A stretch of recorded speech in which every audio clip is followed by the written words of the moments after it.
નમસ્કાર મિત્રો, આજે આ નુરિયાએ પેલા કઠિયારાના દીકરાને મારી ખાધો અને આ ઘટના આ કઠિયારાએ નજરો નજર જોઈ અને તે દોડતો દોડતો ત્યાંથી નીકળી જાય છે અને પોતાના ગામમાં પહોંચી જાય છે। ત્યારે ગામના સૌ માણસો નુરિયાથી ત્રાસી ગયા છે। તેથી એમના ગામના મુખીએ નક્કી કર્યું કે હવે તો આપણે આપણા ગામના પાદરે જે આપણી કુળદેવી બેઠી છે ને ત્યાં જઈ અને બધાએ માતાજીના યજ્ઞ કરવા છે અને જ્યાં સુધી કોઈ દેવી શક્તિ આપણા ગામમાં ના આવે ત્યાં સુધી આપણે આ યજ્ઞ ચાલુ રાખવાના છે અને માતાજીને વિનંતી કરવાની છે અને ગામનો કોઈક તો એવો માણસ હશે કે જેના અંતરનો ઓરતો માતાજી સુધી પહોંચી જાય અને કોઈક દેવી આપણા વારે જરૂર આવશે અને આ નુરિયાના ત્રાસમાંથી આપણને મુક્ત કરાવશે। અને આજે તો આ ઝીંઝુડીએ આ કઠિયારાના દીકરાને પેલા નુરિયાને ખવડાવી દીધો, પરંતુ હવે બીજા દિવસે નુરિયો કહેવા લાગ્યો કે હવે મને વધારે ભૂખ લાગી છે અને હવે તારે મારી પાસે રોજ એક માણસ લાવવો પડશે। હવે હું રોજ એક માણસનો ભોગ લઈશ। ત્યારે ઝીંઝુડી કહે છે કે નુરિયા, હું મથીને તારા માટે માણસનું આયોજન કરું છું, પરંતુ રોજ રોજ તો મારાથી નહીં થાય। ત્યારે નુરિયો કહે છે કે એ બધું મારે કાંઈ નહીં જોવાનું। અને આ બાજુ ઝીંઝુડી કે જે ચાલતી ચાલતી પાછી એ ગામમાં આવે છે અને ગામમાં આવીને દૂરથી જુએ છે તો ગામ લોકો કાંઈક તૈયારીઓ કરી રહ્યા છે। અને ત્યારે આ ઝીંઝુડી કે જે ડોશીના રૂપે ગામના એક માણસની પાસે આવીને પૂછે છે કે ભાઈ, અહીંયા શાની તૈયારીઓ થઈ રહી છે? ત્યારે એ માણસ આ ઝીંઝુડીને ઓળખી ના શક્યો અને બધી સચ્ચાઈ જણાવી દે છે અને કહે છે કે અમારા ગામમાં અમે એક એવો યજ્ઞ કરવાના છીએ કે જેનાથી કોઈક દેવી શક્તિ અમારા વારે આવે અને જે આ નુરિયાનો ત્રાસ વધી ગયો છે અને અમારા ગામના માણસોને ભરખી રહ્યો છે ને એ ત્રાસમાંથી મુક્ત થવા માટે અમે આ યજ્ઞનું આયોજન કરી રહ્યા છીએ। ત્યાં તો ઝીંઝુડીના ડોળા ફાટી ગયા અને કહે છે કે ભલે ભાઈ। આટલું કહીને એ તો ત્યાંથી પાછી ફરી અને પહોંચી નુરિયાની પાસે અને નુરિયાને જઈને કહેવા લાગી કે નુરિયા, તારા મોતનું ષડયંત્ર રચાઈ રહ્યું છે, તારે કંઈક કરવું પડશે, નહીતર પેલા ગામના માણસો તારા માટે યજ્ઞ કરી રહ્યા છે। ત્યારે નુરિયો ખડખડ દાંત કાઢીને હસવા લાગ્યો અને હસતા હસતા કહે છે કે એમને ખબર નથી કે મારી પાસે કેવી શક્તિઓ છે અને હું કેવી વિદ્યાઓનો જાણકાર છું અને આજે જ હું એ ગામમાં જઉં છું અને જે યજ્ઞની તૈયારી થઈ રહી છે ને એ બધું જ વેર વિખેર કરી નાખીશ। અને આમ આટલું કહીને નુરિયો ત્યાંથી નીકળ્યો છે અને આ બાજુ હવન માટે કુંડી તૈયાર થઈ રહી છે અને બધા જ ગામ લોકો હરખભેર ત્યાં બધું કામ કરી રહ્યા છે। પરંતુ ત્યારે નુરિયો ત્યાં આવીને પ્રગટ થાય છે અને પછી તે જોર જોરથી હસવા લાગ્યો અને હસતા હસતા કહેવા લાગ્યો કે ગામ લોકો શું કરી રહ્યા છો? ત્યારે ગામના માણસો કહે છે કે યજ્ઞનું આયોજન કરી રહ્યા છીએ। ત્યારે નુરિયો કહે છે કે યજ્ઞનું આયોજન તો ભલે કરી રહ્યા, પરંતુ આ ગામમાં કોઈની હિંમત નથી કે અહીંયા યજ્ઞ કરે।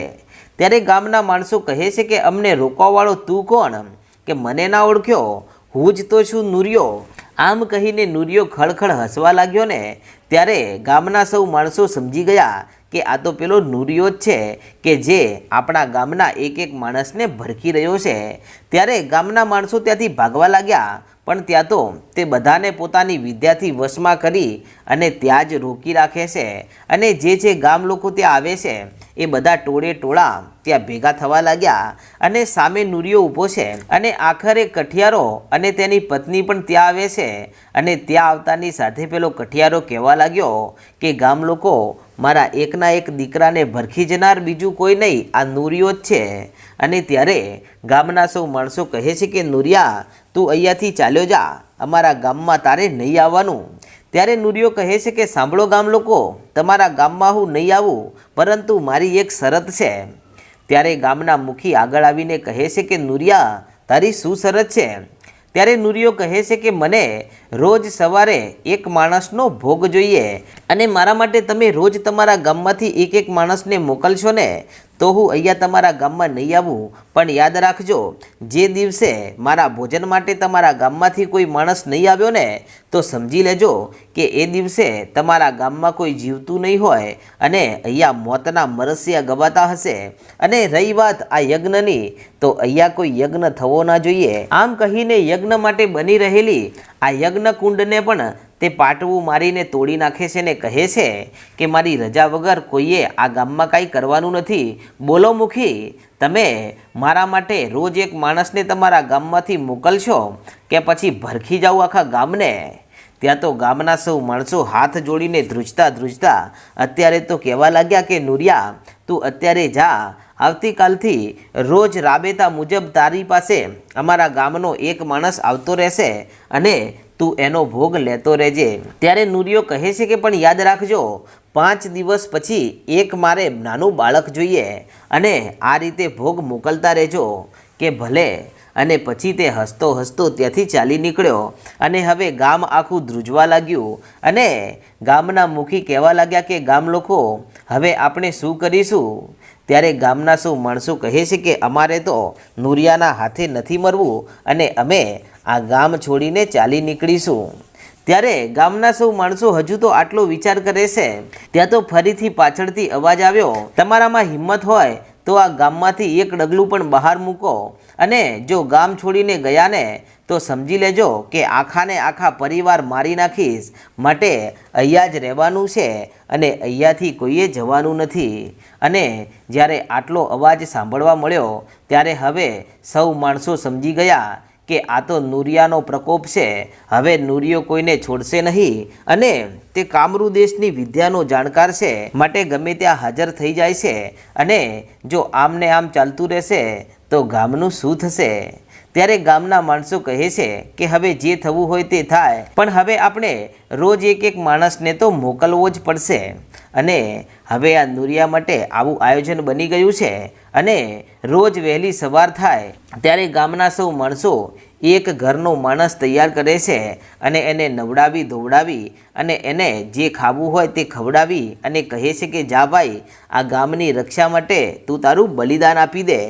ત્યારે એ માણસ કે જે બળદગાડું લઈ અને રડતો નુરિયાની પાસે પહોંચે છે અને હવે તો ઝીંઝુડી પણ કહેવા લાગી કે વાહ નુરિયા, તારો આતંક તો કેટલો જબરો છે કે હવે રોજ એક માણસ સામેથી ચાલી અને તારું ભોજન બનવા આવે છે.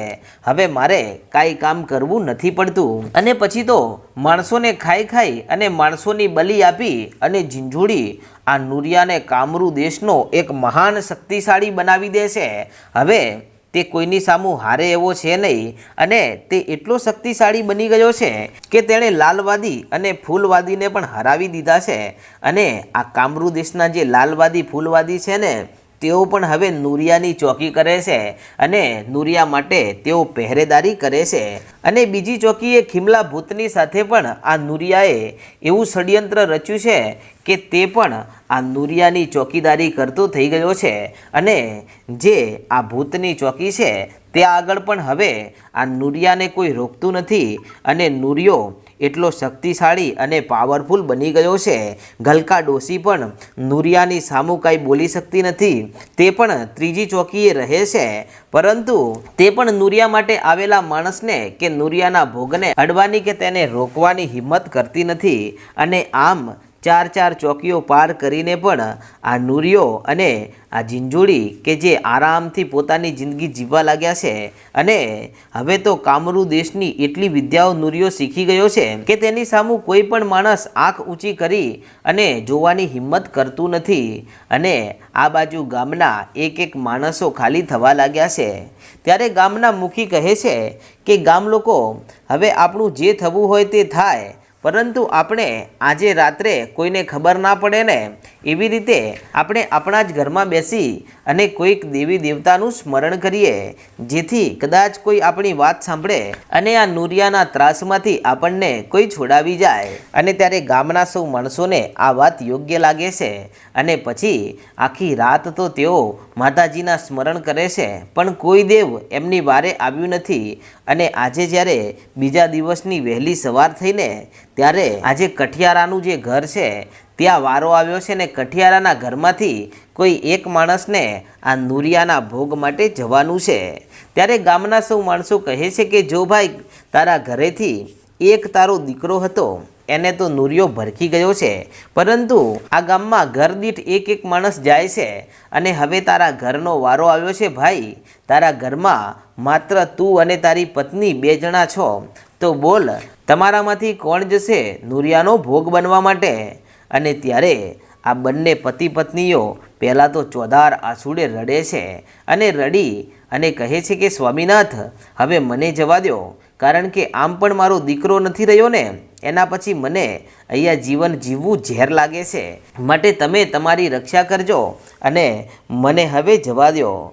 ત્યાં તો પેલો કઠિયારો ચોધાર આંસુડે રડતો રડતો કહે છે કે નાના ગાંડી, તારે આ ગામમાં રહેવાનું છે અને મને જવા દે, અને જો હું નુરિયાનું ભોજન બનીશ ને તો આ ગામને 1 દિવસની શાંતિ મળશે, અને જો તું અહીંયાથી ચાલી જશે ને તો તારા વગર મારી જિંદગી ઝેર થઈ જશે, કારણ કે એક તો હું મારા દીકરાને ખોઈ બેઠો છું, હવે તને ખોવા નથી માગતો। અને આમ આટલું કહી અને ચોધાર આંસુડે આ કઠિયારો હવે આ ગામમાંથી ગાડું લઈને નીકળ્યો છે અને ચાલતો ચાલતો હવે રડતો રડતો જઈ રહ્યો છે। ત્યારે આ બાજુ એની પત્ની કે જે ચોધાર આંસુડે રડે છે અને રડતા રડતા કહે છે કે સ્વામી આજે ભલે તમે ગયા, પરંતુ આજની રાતની જો સાંજ પડવા દઉં ને તો મને કહેજો। આમ કહીને તે પોતાના ઓરડામાં જાય છે અને ઓરડામાં જઈ અને તે ચારેય બાજુ નજર કરે છે કે આત્મહત્યા કરવા માટે મને કાંઈક મળી જાય, પરંતુ તેને મરી જવા માટે કાંઈ વસ્તુ મળ્યું નહીં। અને પછી તે આ ગામમાં આવે છે અને ગામમાં આવીને ચારેય બાજુ નજર કરે છે તો એને એક જ વિચાર આવ્યો કે જો હું અહીંયા મોતને ઘાટ ઉતરી જઈશ ને તો આ ગામના માણસો મને બચાવી લેશે। તેથી તે ગળગળતી દોટ મૂકે છે વગડા તરફ અને વગડામાં પહોંચે છે, અને વગડામાં પહોંચી અને પછી તે એક ઝેરવાળી વનસ્પતિના પાન તોડવા લાગી અને પાન તોડી અને પછી તે એક ઝાડના છાયામાં જઈને બેઠી અને ત્યાં હવે આ પાનને પીસી અને એનો રસ કાઢી અને હવે પીવાની તૈયારીઓ કરી રહી છે। અને ત્યારે ત્યાં જે ઘટના બને છે તેનો ઇતિહાસ આપણે આગળના ભાગમાં જોશું। ને તમે આપણી ચેનલ પર પહેલીવાર આવ્યા હોય તો આજે જ આપણી ચેનલ રાજા મેલડીને સબસ્ક્રાઈબ કરી નાખો। જય માતાજી।